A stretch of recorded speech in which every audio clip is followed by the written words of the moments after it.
माझे नाव स्वरा राजेश अवतार. मी इयत्ता 3री क ची विद्यार्थिनी. माझ्या गोष्टीचे नाव आहे ध्रुवबाळ. उत्तानपाद नावाचा एक राजा होता. त्याला 2 राण्या होत्या. एकीचे नाव होते सुरुची व दुसरीचे नाव होते सुनीती.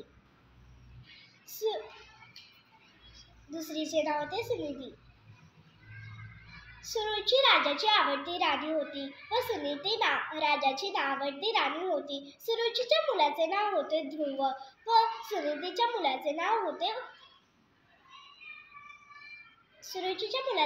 उत्तम व सुनीतीच्या मुलाचे नाव होते ध्रुव. ध्रुव हा गुणी मुलगा होता. तो सर्वांना आवडत असे, पण सुरुची त्याच्या छळ करीत असे. एकदा उत्तम राजाच्या मांडीवर बसला. मागोमाग ध्रुवही तेथे आला. राजाने त्यालाही आपल्या मांडीवर घेतले व तो दोन्ही मुलांशी गोड गोड बोलू लागला.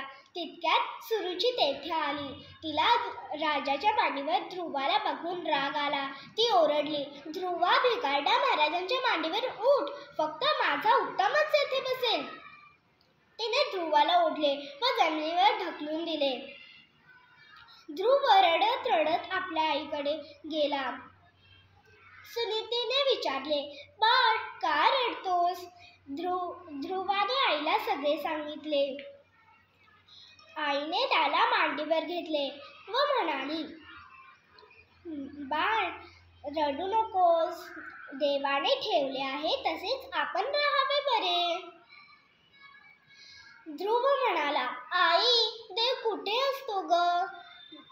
मला सांग, मी त्याला भेटतो.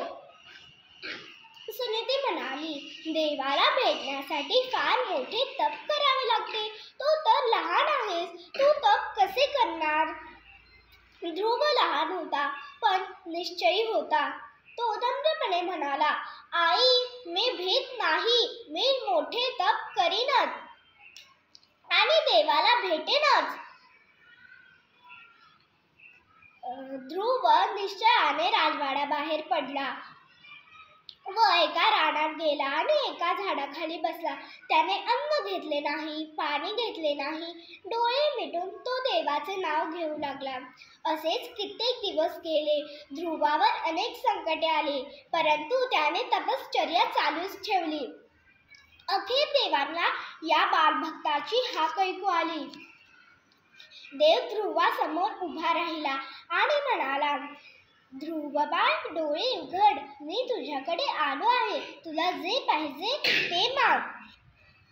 ध्रुव डोळे उघडतो व देवाला वंदन करतो आणि नम्रपणे म्हणतो, देवा, जेथून मला कोणीही खाली ओढू शकणार नाही अशी जागा दे मला.